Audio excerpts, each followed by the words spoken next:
Yo, I can't believe it. Like, we're adults. How are you feeling? I'm broken. Don't loud it, don't loud it. This is the Becoming You podcast. We're talking about all things adulting. The good, the bad, and the chaotic. The chaos, now follow come. Join us. Let's figure out this phase together. We are not rushing. No rush at all. We're just figuring this phase out one step at a time. Enjoy the episode. Enjoy the episode. We're live, guys. Whew. So this is officially the first episode of the season 2 of the Becoming You podcast. And how do I feel, guys? I don't know. It feels like, when you've been away from something you love doing and you're getting back into it with so much anxiety and fear. So I've been through a lot in the last couple of months, and I don't even know where to start the gist from, because I just know that I was thinking that the first episode would be a catch-up, but guys, we have to just get right into it because this episode has something special. And if you're following us on our socials, you know already. What's wrong with that one? You guys, you need to see our co-host and how she's behaving. I think I'm just diving right into it. Like, everybody listening should know me already. I'm sorry. I'm Buki. I am Buki. I am the co-host of the Becoming You podcast. The podcast started officially in 2023, but this season is actually very different, and it's going to be very conversational as we have a co-host on this episode. No, not on this episode. Like, we have a co-host on the podcast, and the co-host is the beautiful, amazing Davi. Would you like to introduce yourself a bit more and just let our listeners get to know you? Hi guys. What's all this? I'm feeling cute. Okay, please, your moment. Hi guys. I'm Dami. Lola. Fine. Sweet. I'm everything. And I am an executive assistant. Mm-hmm. And I double as a co-host. I mean, run me my checklist. Welcome. You guys, let me give you the backstory. I've been looking for a co-host, and on this fateful day, I was not even looking for it. I had given up, funny enough, because I had searched and I was like, okay, maybe I should just do the season 2. I should just run it alone. Then I posted something about starting the book club. Yeah, a book club. And this inquisitive person entered my DM to ask, Bookie, what is a book club? What is a book club? And there's no word as book club, though. I think there is. There should be. Oh, there should be. If there is not, we have formed one. Book law. Well, and let me just tell you, book law is like we joined 2 words together, folklore and book. So that is book law. And if you're not following us on our socials, you should follow us on our socials, because we'll be dropping like book laws every Fridays, and you get to know more about that. But back to the podcast. This podcast is just about the complexities of being an adult. We're looking into the intricacies, just talking about everything and anything that has to do with us as adults from our own perspective. And Dami, what should they expect from the podcast? I mean, aside from the vibes, Aside from the vibes, I guess you can expect real talk.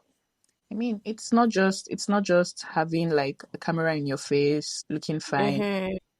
It's about the reality of what it means to be an adult in present day Nigeria. And in the diaspora. Yeah. Yep. Everyone is going through it. Yeah. In the diaspora also. And I find this dynamic really interesting, guys. I and Dami were in different locations. We're both Nigerians. Dami's in Nigeria, I'm in Brazil. I came here to study for my master's, and I think that's part of the gist I have for you guys. I defended my thesis like a couple of weeks ago, and now I'm done with that. I think this is where we just, we blow the trumpet a bit for me, guys, because it was not really easy at all. But I just feel excited I passed this phase. And now comes the big question: what do I do with myself and my life? But yeah, what did you say? I said, what next? What next? That's the big question. Talking about backgrounds, we've touched on our backgrounds briefly. What I do. Did I say what I do? So yeah, no, I think. What do I do? I'm a student. I just finished schooling and I'm into project management. So yeah. So project manager. Own it, baby. Own it. I am a project manager, currently in the job market, currently job hunting, currently going through Shege. But yeah, I'm still standing strong. And basically, what was I saying? I've lost my train of thoughts. Yeah. So how are you? How are you really? That's the question. Not just how are you. How are you really? How am I? Really? I would say I'm living because that's the only thing I can do. I'm living. I mean, I'm fine, or I will be fine. But yeah, I'm living. I'm existing, and I Hmm. just to let pressure, work, personal life. I'm not trying not to let any of all those things weigh me down, and just like taking it one time, one step at a time. Yeah. Yeah. I guess I would say I'm okay, right? That is all we can say. How was last week, or this week? I mean, today is what Mm, I would not disclose the day we're recording to our friends so they don't see us as serious. So we're recording on this fateful day, but like leading up to this day, how how has it been? Work, yeah. From everything. starting from last week, I think I had a good week. I mean, my boss gave me like some few days off, coupled with the holidays and all of that, right? So yeah, Oh yeah. I got to I got to PC Smith for my grandma. Yeah, But you got some for yourself too. I mean, that's of nice. course. I mean, after chopping the meat in pieces, who else would get more if not me? Please, I cannot be working as I have to. Yoruba will say, "Eyan ti n ṣiṣẹ́ leyan ti ń jẹun." That is to say, Yeah. when you are working, that you will eat. Exactly, exactly. I think my own last week was a bit more, I don't know, I did not have the holidays, so I was kind of very jealous of Nigerians. Yeah, Sorry, Nigerians in Nigeria. sorry to. I was As is to have I was a bit. holidays. I mean, it's still coming. Don't worry. No, Brazil. Yeah, we have one in June now. We have Sound Round. Like we have the holiday. I don't even know the day actually because I've been working remotely and Mm, really working remotely. I don't really have holidays per se. And I was thinking about it recently. I had worked like all day today mm, before recording and all, and I was like feeling so tired. My eyes were already aching from the laptop and from staring at the laptop. My eyes were red, my back was aching me, and I was like, I don't know, this remote work life, is it a good substitute for going to work and working physically? Because I've been in this place where I'm like, okay, I need to get a physical job, I need to mm. meet colleagues, I need to have a social life. Because Yeah. yeah, I feel like working remotely, because I've been working remotely like for a while now, and I feel like it's sapping out like the social energy I have in me, but I'm not sure. Mm. um I think you do have a point. I think you have a point because working remotely, it's just you and your laptop and your working tools. And then you get to do your 9 to 5 in your house. You're not going out, you're not seeing the sun. So yeah, it can exactly. be monotonous over time. But then again, I mean, do you really want to go through the struggles? Oh, you're not in Nigeria. I'm speaking from my own. Do you really want to go through the stress of jumping bus, having to sit with been it's stressful, it's quite stressful, and this is me talking from a Nigerian perspective, by the way. So I guess it's kind of like a, I don't know how to call it now. People that are doing remote work are saying, if I don't, well, in Nigeria, I'm not sure people that are working remotely in Nigeria are complaining about not going out because it is stressful and frustrating and I can, yeah. expensive going out. You step out of your room like this is chakam credit or Really, I think it's the same everywhere actually. Because yeah, maybe I'm jumping buses per se, but I'm taking trains. I don't know, have a yeah. car yet, and trains too are always very congested. Not to tell, I'm not trying to discredit that what they used to call it. I'm not trying to demarket Nigeria place, but where you are, they are a bit organized than where we are. I'm just Okay. saying, just saying. Okay, okay. I was talking to a friend about this today, and she was like, maybe hybrid will do it. So, like, with hybrid, you can go to work maybe once in a week or Yeah. twice. So you can Mm-hmm. dress nice, take cute pictures, know that you have colleagues, you have a Mm-hmm. workspace. Then you go back and you be at home. But yeah, I'm Yeah. just still like in that space where I really don't know what I want, because I really need to know what I want so I can direct my prayer points. Well, is it God I need a remote job, or God I need a physical job, or I don't know yet, but yeah, that's that. Maybe it might be a mix of the two. Could be hybrid. Okay, guys, back to the conversation of the day. So, Dami, how would you describe yourself as a Nigerian adult? Like, what does it feel like to be a Nigerian adult? Aside from being constantly broke. You just they throw shades. See, me, I'm on my Okay, own. aside that. I am talking from my own perspective. Me, I am in a constant state of brokenness. I am in a constant state of brokenness. Okay, aside That's from being it. broke, Because aside from being broke, being an adult in Nigeria is not easy. Because now it feels like the odds are stacked against us. I won't lie. Because I want to say that okay, maybe I feel like the present Nigerian youths now currently would say that we are probably earning more than our parents were earning in their own time. But it feels like we are spending more. We are spending on almost everything. You have to like overcackle before you do this thing. I want to go out. Maybe I'm at work. I want to get lunch. I have to first start doing tumbo tumbo. If I buy this thing, would I mean, it's kind of like it's mentally exhausting. I think that's what I'll call it. Yeah, it's really mentally exhausting. yeah, The economy is not even helping. One, the I don't want to say it's not helping. It's a lot. It's honestly a lot, and I doff my hat to Nigerian youths everywhere, wherever they are. I mean, I see you.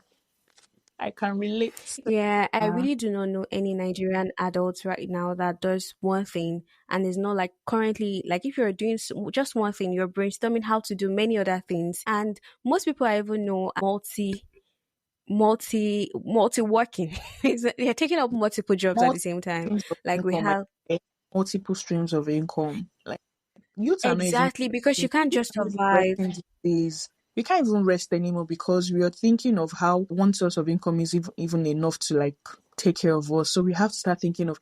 I mean, you go to work from morning till night, and then you still come back and have to like work for one company remotely, and it's just it's stress. Honestly, stress. I won't lie. Yeah, yeah. I think that is one word of describing how being an adult in Nigeria is like it's stressful. And apart Mhm. from that, so I feel like as a Nigerian adult, being a Nigerian adult is understanding that you have to constantly fight for your success and constantly True. fight for like a space in the society. It's not enough to go to the university. It's not enough to have a job. It's not enough to like it's you it just feels like you're never enough. You have to keep searching for things. You just have to keep trying to keep up. It feels like you're trying to like you would like each passing day. There's always one thing that you want to keep up with. Like you're always trying to keep up. If you're not trying to keep up with your like way of living, like it's a lot. Yeah. It's really a lot. It's really a It's lot. a lot, really. And I remember like before I left Nigeria, I think I was working, was it not just three or four jobs? I was lecturing, I was working as a VA at two companies. I don't know how I was able to do all those together. And even at that, and I feel like even as at that time, the economy wasn't this bad. Now it's like things have gotten Terrible. worse. No, And it's now terrible. Ultra terrible. I can imagine. But guys, being a Nigerian in the diaspora so is not easy. Now you're fine, you're in a working system and you have a place where things are working for the natives. But as a foreigner in the land, you also need to fight for your space. So there's just this constant state of trying to get something for yourself and trying to fight for like a space for yourself in the Mhm, society and, mhm. fight for a better life. And can we just take a break already? And But like, I don't know. I feel like Nigeria also has a way of kind of rewriting what you want for yourself as a person. Do you have that fear that you just like be, like you said, existing without actually living? yeah, I do have. There are times when I actually sit to think that, like, am I really living? Like, am I really doing the things that are making me happy, or am I just living on autopilot? Am I just doing things that are required of me to do? Wake up, go to work, eat, come back, rinse and repeat every day, and then I rarely even or barely even have time for myself. I barely get to take myself out or do something, and it's just it feels like I'm just existing in this monotonous cycle, in this like mechanical lane, if I can call it that, where I get to Yeah. but that is programmed to like eat, sleep, work, eat, sleep, work, wake up, go to work, come back, wake up, go to it's a cycle and a cycle I And do. break. I really, really want to break that cycle. Yeah, I think it's a very dreadful cycle too, because like it's something I'm actually really scared of. Just living a life where you're just like caught up in this, like you said, repetitive cycle of doing the Yeah. same thing over and over again. I read a book one time, and the author of the book described this process as being like a process of being zombified, a state of losing your consciousness, but you're not like dying, but you're just Mm-hmm. in this phase of like you're just stuck in a loop where you have to keep doing the same thing. You don't know why you're doing it, but capitalism has you on chokehold. You can't stop doing it. You have bills to Yes, pay. So capitalism. I posted it one day. I was like, when are we leading this revolution against capitalism already? I'm tired. It's Let's do something else. I don't know, communal living. I mean, trade by barter, trade by barter. You have this, I have that. Exchange. Uh-huh. And when I mentioned communal living now, I remember something. I feel like one of the perks of growing up in Nigeria was having a community, like a community to care for us. Yeah. For instance, I wasn't really trained by just my mom and my dad because I grew up firstly at like a family house, family compound in Mhm. Lagos. I had my grandpa, I had my uncles, and there was just so much love. I had people to like care for me, my assignments and all of that. Do you have like similar experience? Yeah, I mean, I did too, because like my younger years, I was with my grandpa, my grandma, my uncles, my aunts. Didn't really get to like I wasn't with my parents, and yeah, I did. I feel like a few of us did have like that same experience, like that shared experience where we grew up like amongst extended families. Yeah, and there was just always somebody around to just help Yeah, cater, exactly. care. Someone was always there. Are you a church girl? Are you currently a church girl, or did you? Let me put it like this: Did you grow up in a Christian home? Like, I actually think that the way I grew up, like I grew up in the church, and now I can't marry that me that grew up in the church and be me now, because now I barely go to church. But interesting because I can but, relate. but growing up, I literally attended a church where I was barely even a teenager then, and I was in the choir, I was in the usher. Do Like, you know how to sing? can I sing? Maybe when I was little. I don't know about Why now. are they always recruiting young girls into the choir department? What was going on at the time? Because I was also a chorister, I and wouldn't think that it was recruitment. I just felt like they just needed like a gap to be filled. It didn't matter whether you could sing or not. Just be there. Somebody should be there to sing. I feel like the religious is it religiosity of Nigerian homes. I don't know if it was really helpful. I Do you think think it was really good? so I can only talk from my own perspective. I started out in a church that I would not mention, and honestly, I didn't like it. Even as a child, I could tell or I could see the judgment like on the Mm. faces, and it was so bad that even the kids had that like judgment in their eyes. And as a kid, I wondered how like children were so judgmental. Like, I mean, how are you so judgmental when you've not even known the world? I think it's social conditioning. Hmm. I don't know. Being judgmental is the status quo. So people who are not judgmental actually fought their way to get there. That's what I think. And I feel like right now I'm really unlearning certain things and I'm trying to like pick up new things too. So I think it's just one of those things. It's the package, the Nigerian package, I believe. So yeah, I said I think I mentioned something about trauma. And speaking of traumas, did you have any when you were growing up? Yes, I did. And wait, let me think about it. Something about being a Nigerian is growing up in a like you tend to grow up in an environment where people do not pay attention, like enough attention to your emotions, Sure. not out of spite, but they Yeah. just believe that it's Mm. nothing in the grand scheme of things. You have to be So, strong emotionally because you've had your emotions, like your emotions have been neglected for like the so most I part of mean, your I formative think age. me. I don't think to some extent. I really do not think that we needed to or we were strong emotionally, right? It Mm-hmm. was, I think we built that based off of the way we grew. Like we needed to, I think it's self-preservation. Because trust me, Yeah. a lot of us are hiding behind a strong wall or a false wall. And behind that wall is like a timid, self-doubting Yeah. person. But we just have to put up this front of we have everything under control.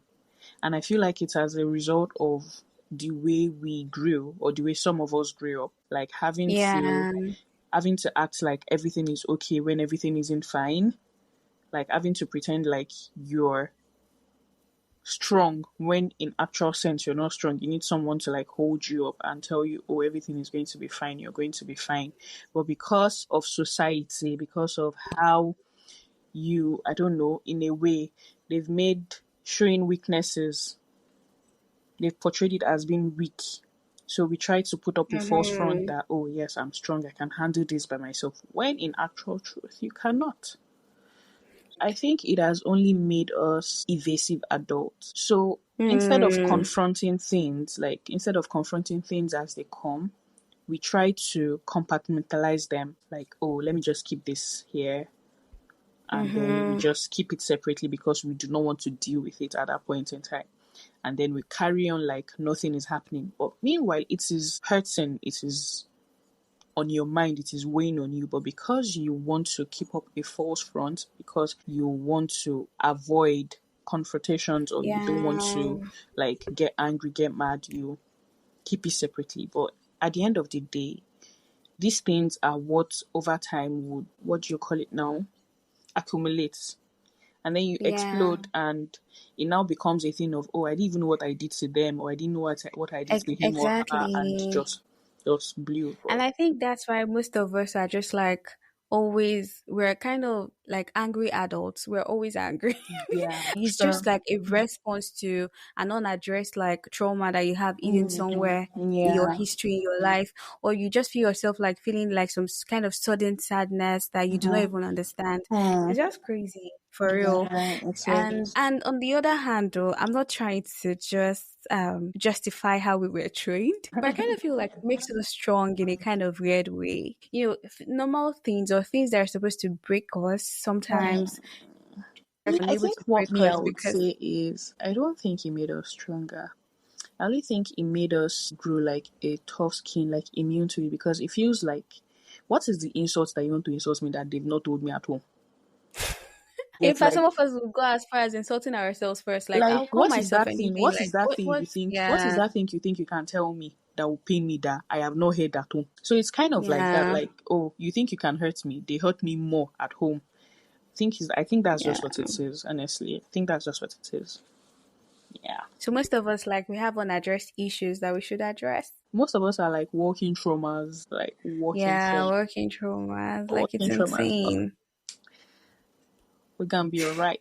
I mean, this is what growing up, Okay. and you know, we're talking about growing up in like the Christian this thing too. And I Yeah. feel like because most of us grew up like Nigeria is a very religious society, and True. because most of us grew up in like faith based home, Mm-hmm. how our concerns were not being addressed adequately, and it Yeah. was always like linked back to, just believe, just trust God. Maybe you didn't pray enough, just pray about it, and nobody really talks about the Oh human my side of god. things. And growing up as a kid, yeah, you Oh, can. sorry. I was going to say that I think we should even. Like, I feel like that's like a whole different episode, because if you're going to talk about things like that, the part where you're going through stuff and you need like reality, and then somebody comes to tell you that, "Oh, it's this. God has a purpose.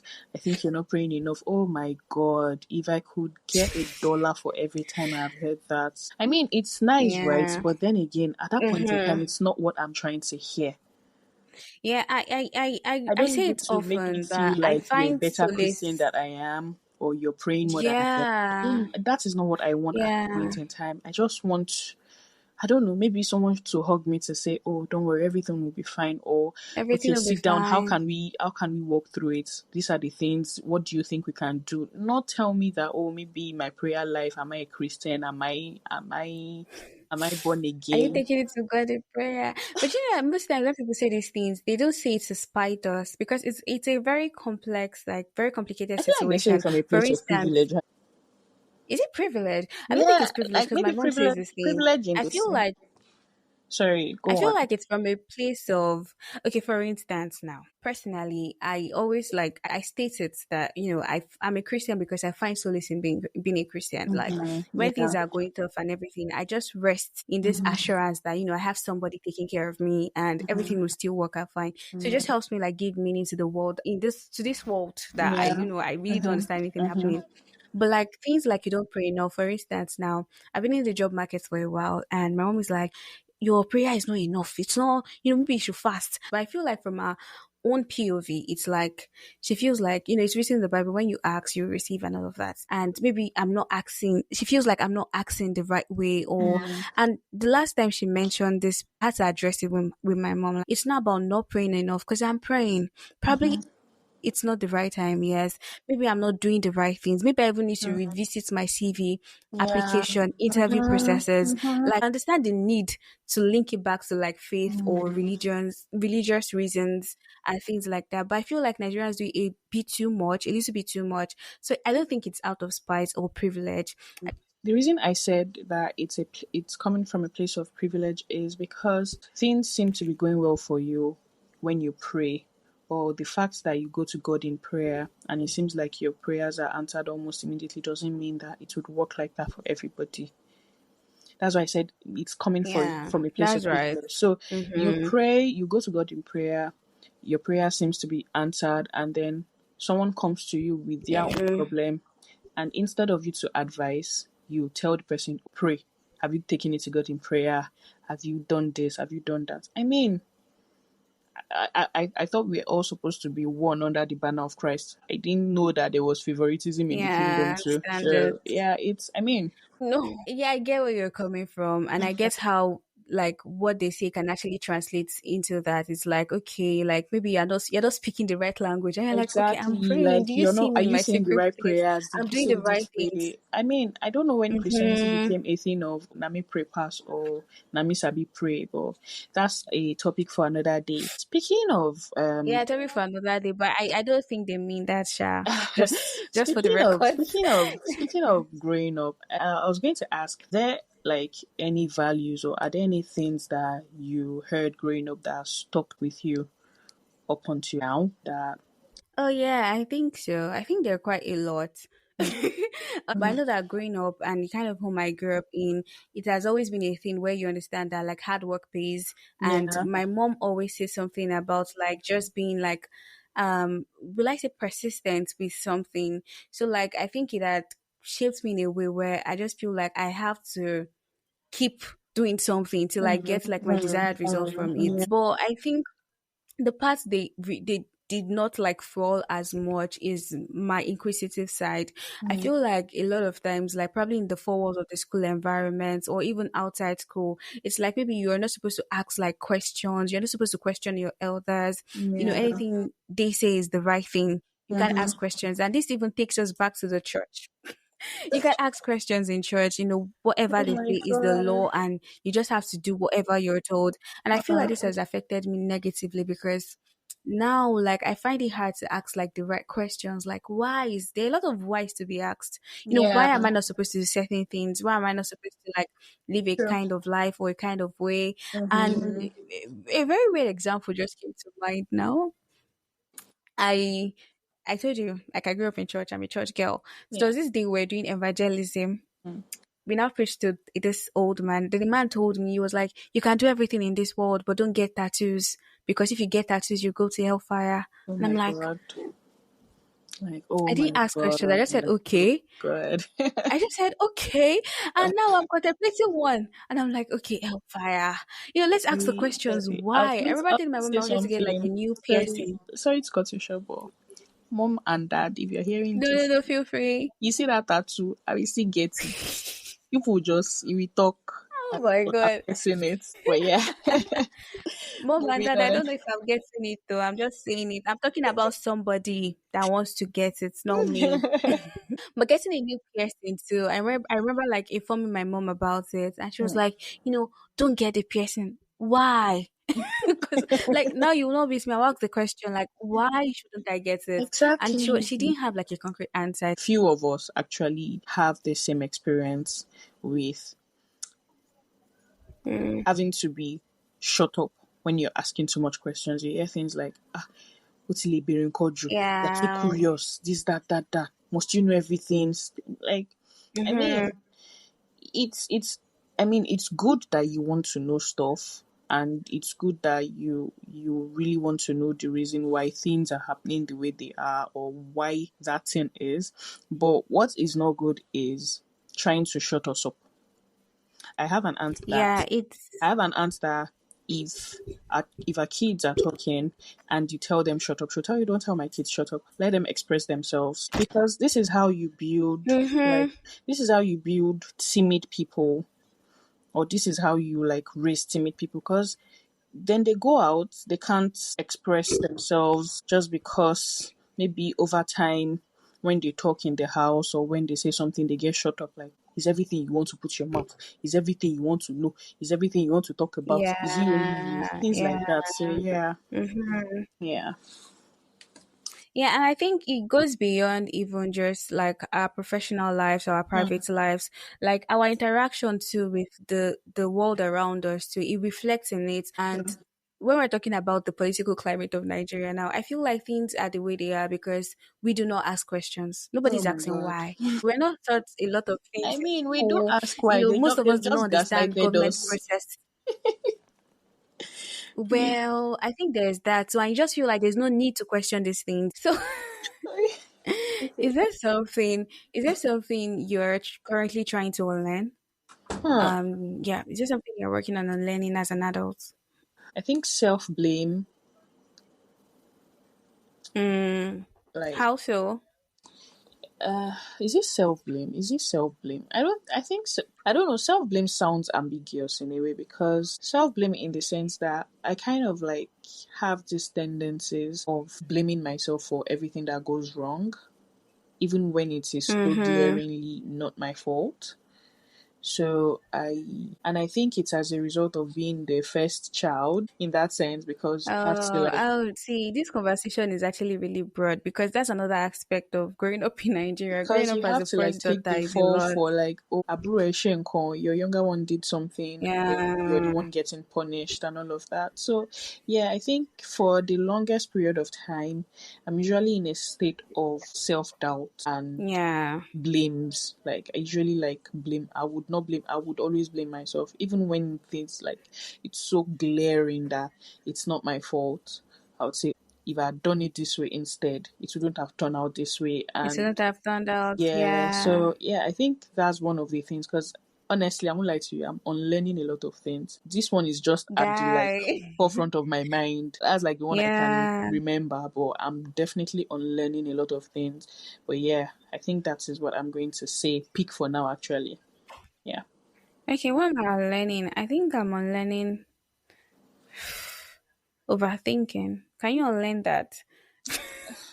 I mean, I think I'm trying, I, but I mean, yeah, most actually, importantly, I think overthinking I'm is also one of unlearning. those things I'm unlearning. But then again, it has Yeah, helped me in some ways.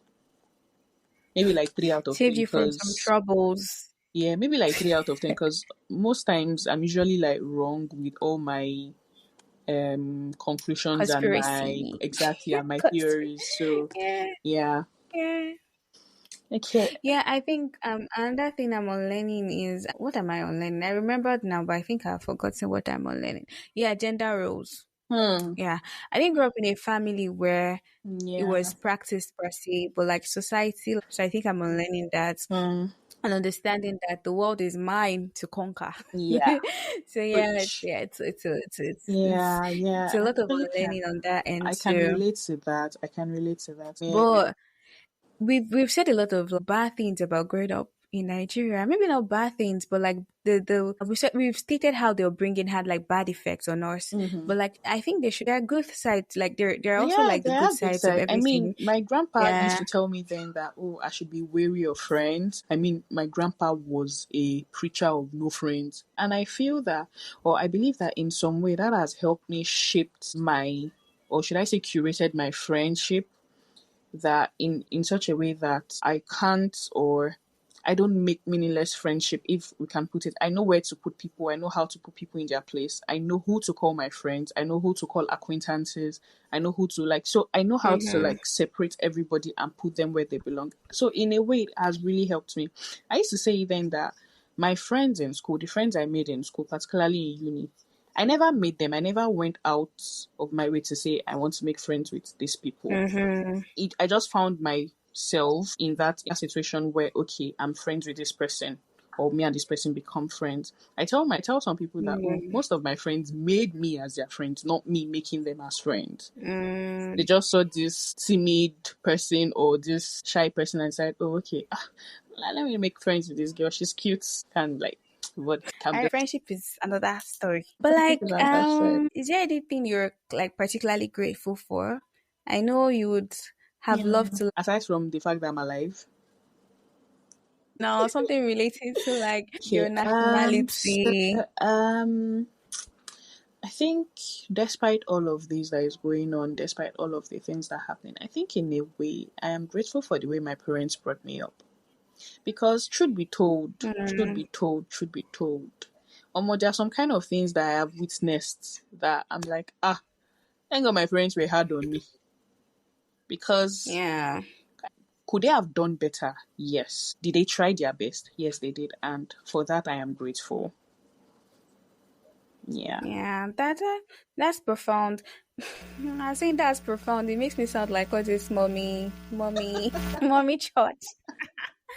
But really, I think I'm also grateful. Like I could go in like same direction and say I'm grateful for the gift of good upbringing. Yeah, Yeah. yeah. Exactly. That's the It's word. That's just the really word. like yeah. It's just it feels good to know that oh maybe you have like this moral standard you're trying to like live up to. I'm grateful for the good food we have too. So I think that's it. And sadly. This week is a very Yeah, sad week in it Nigeria has. because we had like mass killings of people in Benue State, which is Yeah. actually really sad. hmm I don't know. And we have our political leaders just gallivanting and doing, I don't know what they are doing. I What are don't they even want doing? to go I don't even want to go into the kind of politics that is being played in this country, because that is like going down the rabbit hole I'm not ready for. But I think all I can say is that we should just pray for Benue State, and I hope that in some way, I don't know, in whatever kind of way, that these killings would stop. Because now, Amen. But should we just pray and hope? I mean, I don't know. Because what do you Dude, want to do? Do you want to go into the forest and fight these people I don't yourself? know. Like, I mean, a I lot don't of know. people have Like, been yeah, displaced. let's A try lot to of also speak. children have lost their parents. A lot of parents have Yeah. lost their children. It's just a lot. It's sad, really. It's really sad, It's and actually sad. it's And so I feel sad like that we can lend our voice. it's so sad that I don't know what the government is even doing about it. That's the thing. There has been no news. Oh, but they dropped statement. I mean, Tinubu drops one very pathetic statement Oh my god. that lacked like empathy in all forms. Oh my. It was like, he heard of the I really killings. do not. It was really annoying. We I don't honestly do not want to even like want to. dissect I the honestly do not even situation. want to talk about Yeah. that part, because honestly, I don't want to talk about it. I think I'm just going to Yeah, say but yeah. my heart is with the people of Let's Benue. just Honestly, like, and exactly, I exactly. I pray that Um God would grant the people that have lost any of their loved ones the fortitude to bear the loss, because the loss is great. It is enormous, Amen. and I Amen. just hope that. And let's just try to lend our voices to the cause. Like, where you see the hashtag, just post. Yeah. When you see the hashtag, post, tweet something, say something. Your voice counts, your voice matters. And guys, I don't like that we're ending the podcast on a very low note. Yeah. Let's bring it up a bit. On the next episode, we'll be talking about a very, is it sensitive topic? It's not sensitive, Is it but a sensitive? very I feel like we've been controversial topic. desensitized enough in this country. I'm not even sure it's sensitive anymore. Yeah. Well, what are we talking about next week, Kadami? Can you speak a bit on it? So next week we'll be talking colorism. We'll be talking about colorism, chocolate and caramel, ooh wee, brown skin girl. Do we have songs for light babes? Ah, There would that is a be. I think for you, that is a what very guys, good whatever. question. But I'm very sure if you A good scour the internet, you'll find one. we'll find one, right? We'll So find one. yeah, I want you guys to join the conversation. I hope you enjoyed today's episode. Let us know how growing up in I really Nigeria hope you shaped you guys or did is still enjoy this shaping your conversation because experiences. it was not easy recording. Jesus, Nigeria Like showed us shaky. Nigeria has showed me Guys, shaky. that means network, People should l- please, I'm on my perfect life, nails. People should please perfect. Oh engage my with god, oh my this. god. MCN, Airtel. People should please engage because we cannot just suffer in vain. Please, we are on our knees, we are begging. Please like, share, Yeah, you comment, guys, we hope share you your actually experiences. and share your experiences in the Spotify comments. And if you listen to this on Spotify, don't forget to rate us. Don't forget to subscribe to our channel on YouTube. Follow us on Spotify. We're doing this for you. We hope we keep getting it better. Like we said, it's a journey of becoming. Yeah. So yeah, I hope you bye guys had fun. I guys. hope you guys get to enjoy yourself, and I hope you do share your experiences with us. I mean, there might have been some things we've left out, and I hope you get to remind us in the comments. So, like again, share, and engage with our post on Most all social importantly, media. we're pleading. Yeah. Yeah, follow us on social media too. We have like Please, this we are very active begging. Instagram. You don't want to miss We are out. please. You don't want to miss out. Please, we might have bad character, but don't look at our bad character. Look at the kind of content that we are putting out for you people. Please, we beg you. Thank you. Good night. Abby, bye bye. All right. Whatever. Bye.